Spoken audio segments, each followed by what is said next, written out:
Shalom. Hari ini kita akan renungkan Injil Markus pasal 15 ayat 16 sampai 25. Dan sudah dibagi dua paragraf. Paragraf yang pertama ayat 16 sampai 20. Yesus diolok-olokkan dengan jubah ungu, mahkota duri oleh serdadu-serdatunya. Paragraf yang kedua ayat 21 sampai 25. Yesus disalibkan di Golgota pada hari jam 9. Kesimpulannya, Yesus telah cukup dipukul oleh serdadu dan akhirnya sekali lagi diolok-olokkan dengan jubah ungu mahkota duri oleh mereka. Kemudian Yesus berjalan ke Golgota dengan kayu salib sungguh berat. Karena Yesus telah dipukul dan diolok-olokkan, ia tidak bisa memikul diri sendiri. Akhirnya serdadu menangkap seorang yang bernama Simon, orang Kirene, ayah Alexander dan Rufus. Dan orang itu memikul salib Yesus dengan terpaksa. Setelah tiba di Golgota, serdadu-serdadu menyalibkan Yesus lalu membagi pakaiannya dengan membuang undi. Ketika Yesus menolak anggur bercampur mur supaya bertanggung jawab dengan kesadaran nyatanya. Ajaran tentang Allahnya. Pertama, Yesus diolok-olokkan dengan jubah ungu mahkota duri oleh serdadu-serdadu. Kemudian ia berjalan ke Golgota dengan kayu salib sungguh berat. Kedua, Yesus menolak anggur bercampur mur dan ia disalibkan pada hari jam 9. Ya, sekalipun mereka memakainya jubah ungu atau mahkota begitu, itu untuk hanya mengolok-olokkan Yesus sendiri.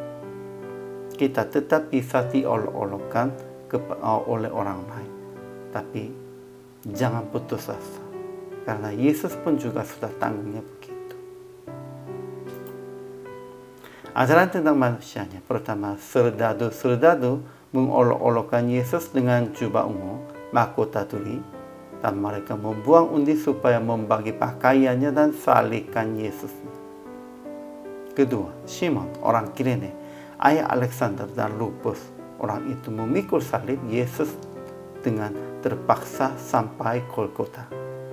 Terpaksa pun kalau kita mengikutinya tentang semua rencana Tuhan, dan kalau kita juga tanggung jawabnya tentang Tuhan, pasti Tuhan akan memberikan anugerahnya, kasih karunia-Nya. Jadi aplikasi hari ini. Pertama, jangan olok-olokkan Yesus dengan perkataan dan perbuatan yang tidak layak. Dan jangan olok-olokkan sesama juga dengan alasan apapun. Jangan olok-olokkan. Kedua, menahan diri dalam penganiayaannya secara iman, sambil mengingat penderitaan Yesus di atas salib. Ketiga, menanggung salib diri sendiri dan menolong sesama yang susah menanggung keberatan kehidupannya. Jadi akhirnya PR praktikan ini menguatkan diri sendiri dalam penderitaan dan olok-olokan. Dan jangan mengolok-olokkan sesama dengan alasan apapun dan cara apapun. Kita harus menguatkan dirinya dengan kasih, dengan kekuatan Tuhan dalam penderitaan, dalam olok-olokan.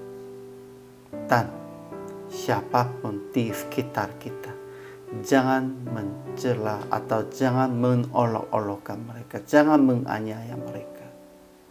Karena kita hamba Tuhan dan kita orang percaya harus memuliakan nama Tuhan dan menghargainya orang-orang lain. Inilah kehidupan orang Kristen. Hari ini juga selama melayani, Tuhan Yesus memberkati.